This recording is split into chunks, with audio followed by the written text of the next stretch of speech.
Vi faccio conoscere Thiene, dove c'è un castello che non è un castello, dove c'è un campanile quasi unico nel suo genere. Thiene è una città situata in provincia di Vicenza, in Veneto.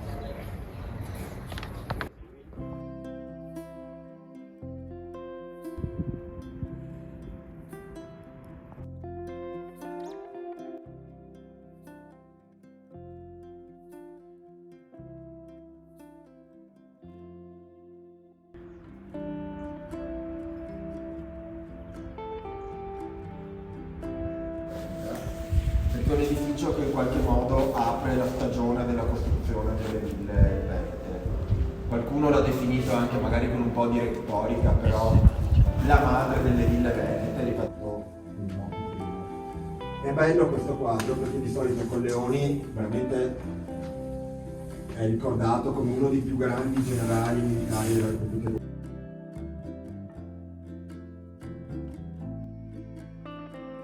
Sarà forse un po' enfatica, ma c'è del vero. Perché questo è un edificio che nasce come dimora signorile importante e collegata alla campagna. Piano terra, inizialmente, questo spazio qui in cui ci troviamo aveva proprio funzione di comunicazione con la campagna, di deposito dei prodotti agricoli. Le stanze qua attorno nei primi documenti erano considerate come caneve, quindi cantine, depositi.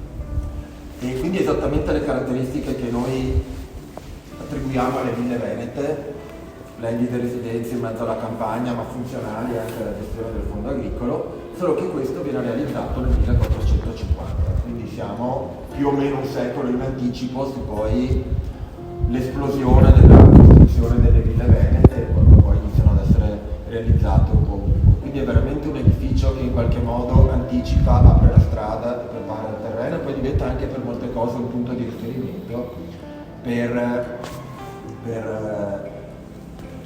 il fenomeno della costruzione delle ville venete, che è uno dei grandi fenomeni culturali del nostro territorio.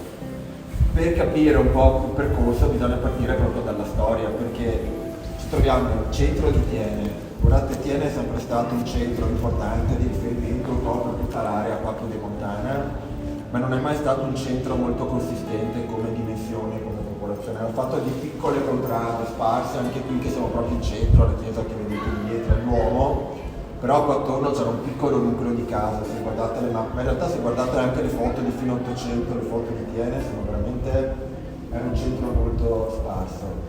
E qui in zona già dal 1200 la famiglia da Porto, che è una delle grandi famiglie vicentine, comincia ad acquistare e a mettere insieme un insieme di terreni, di proprietà importanti. Già nel 300 loro avevano centinaia di campi qui e una serie di edifici che servivano per il controllo della proprietà, ma il punto di svolta è alla metà del 400 grazie a uno dei personaggi chiave della storia del castello, che è Francesco da Porto, che era un nobile vicentino, un uomo importante anche a livello politico con vari incarichi a Vicenza, e che nel giro di un paio d'anni si ritrova quasi improvvisamente ad essere probabilmente il nobile più importante e più ricco di Vicenza e provincia. Perché? Perché già veniva da una famiglia importante come da Porto. In quegli anni lì dimora il padre, quindi lui che eredita il patrimonio, era primogenito, quello che portava avanti la linea della famiglia, eredita il patrimonio del padre. L'anno dopo gli muore lo zio che non ha eredi e quindi incamera anche tutte le proprietà del ramo dello zio. E quindi concentra nelle proprie mani una ricchezza notevole, in particolare di terreni qua attorno, ed è lui che in quel momento lì dà il via al rifacimento dell'edificio creando il castello che vediamo oggi. Dai documenti, dagli atti notarili dell'epoca risulta che lui aveva qua attorno qualcosa come 3500 campi, per darvi l'idea delle dimensioni. Ed è lui che fa costruire questo palazzo che vediamo oggi. E attenzione, un'altra cosa su cui vale la pena magari soffermarsi un attimo, è che questo castello è talmente unico, in anticipo sui tempi, fuori gli schemi o da quello che c'era all'epoca, che a volte è anche difficile definirlo, nel senso che noi lo conosciamo tutti come il castello di Thiene.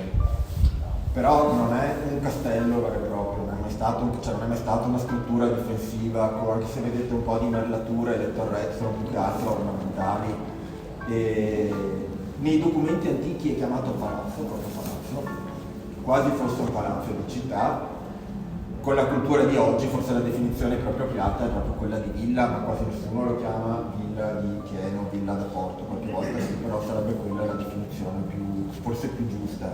Quindi capite che è veramente qualcosa che si fa fatica un po' a incasellare, perché effettivamente Francesco da Porto costruisce un edificio che ha tutte le caratteristiche che poi diventeranno le caratteristiche delle ville, cioè una dimora signorile che deve essere funzionale da residenza, mostrare il prestigio, la ricchezza, la cultura della famiglia, e però al tempo stesso del centro funzionale dell'attività agricola. Solo che siamo a metà 400, le ville ancora sostanzialmente non ce n'erano, e quindi come modello architettonico cosa prende? I palazzi di città.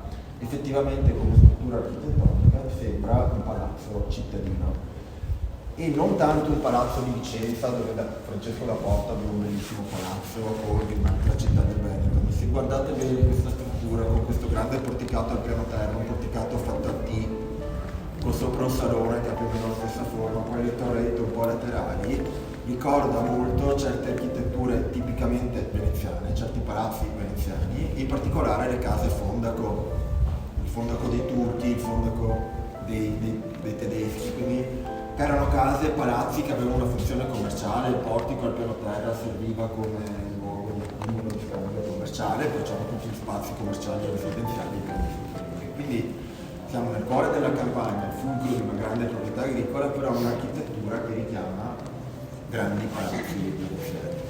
Sostanzialmente il palazzo è rimasto quello, con alcune modifiche fatte poi dal figlio e dal nipote di Francesco da Porta nel 500, vediamo poi dall'esterno.